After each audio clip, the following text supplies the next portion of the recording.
பகவத்கீதையில் 8வது சாப்டரில் 13வது ஸ்லோகம்.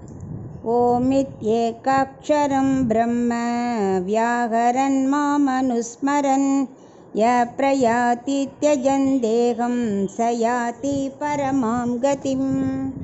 இப்போ இதுக்குள்ள அர்த்தத்தை பார்க்கலாம். அவர் 11, 12, 13 மூணுமே கைவல்யார்த்தி எந்த உபாசனை பண்ணணும், எப்படி பண்ணணும் தானே சொல்லிட்டு இருந்தார். அதான் இந்த 13வது ஸ்லோகத்தில் சொல்ல போகிறார்.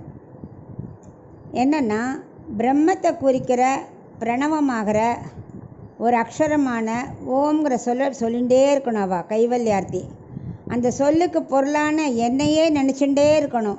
எப்பவும் அனுஸ்மரணமாக சொல்லிகிட்டே இருக்கணும். யார் இவ்வாறு சொல்லிகிட்டே தேகத்தை விட்டு புறப்படுறாளோ அவள் மிகுந்த உயர்ந்த ஆத்மஸ்வரூபத்தை பரமாகதியை அடைகிறான்கிறா.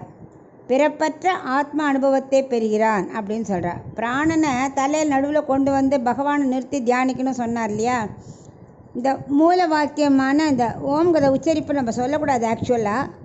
ஆனால் இப்போ இந்த ஸ்லோகத்தில் வந்ததுனால சொல்ல வேண்டியிருக்கு. அதனால் நம்ம என்ன பண்ணணும், பகவான்கிட்டையும் ஆச்சாரிட்டையும் மன்னிப்பு கேட்டுக்கணும் முதல்ல இந்த பிரணவம் சொல்கிறதுக்காக. இல்லாட்டா நான் பிரணவம் சொல்லிடுறேன். பிரணவம்னா ஓம்னு அர்த்தம், சரியா. இந்த பிரணவத்துக்கு 3 மாத்திரை இருக்கு. 3.5 மாத்திரை, அதாவது மாத்திரைன்னா கால அளவு. ஒரு எழுத்து அதுக்கு ஒரு மாத்திரை, ஊங்கிறதுக்கு ஒரு மாத்திரை, மாங்கிறதுக்கு ஒரு மாத்திரை. அந்த ஆங்கிற ஒரு மாத்திரை இருக்குல்ல, அது சிவப்பு வர்ணமான நான்முகனை குறிக்கும். ஊங்கிற ஒரு மாத்திரை பிரணவமானது கருத்த கார்மேகமான லக்ஷ்மியுடன் கூடிய திருமாலை குறிக்கும். மாங்கிறது வெளுத்த சிவனை குறிக்கும்.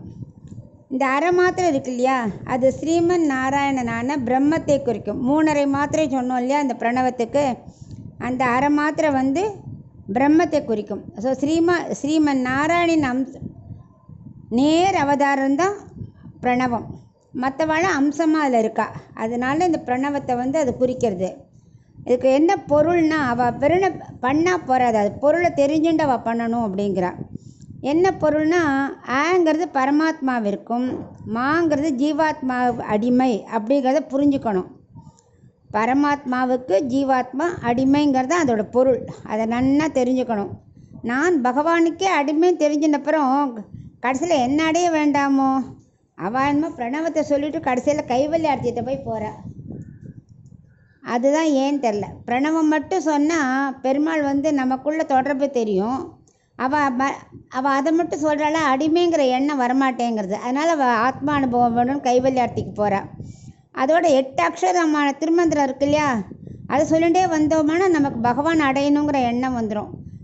நமகங்கிற சொல் ரொம்ப முக்கியம். நான் எனக்கல்லேன் உனக்கே உரியவன்கிறதான் ரொம்ப ரொம்ப முக்கியமானது. அதனால் எப்போவுமே நமோ நாராயணாய நமக தான் ஆழ்வார்கள்லாம் சொல்லிகிட்டே இருப்பாள். பிரணவத்தை ரொம்ப சொல்ல மாட்டாள். அது ஒரு ஆச்சாரிய குருகிட்ட தான் கற்றுட்டு தான் சொல்லணும். அதனால் நான் பிரணவங்கிற வார்த்தை தான் யூஸ் பண்ணியிருக்கேன். அதை புரிஞ்சுக்கலாம், நம்ம ரொம்ப சொல்லக்கூடாது. அதான் இந்த 13வது ஸ்லோகத்தோட அர்த்தம்.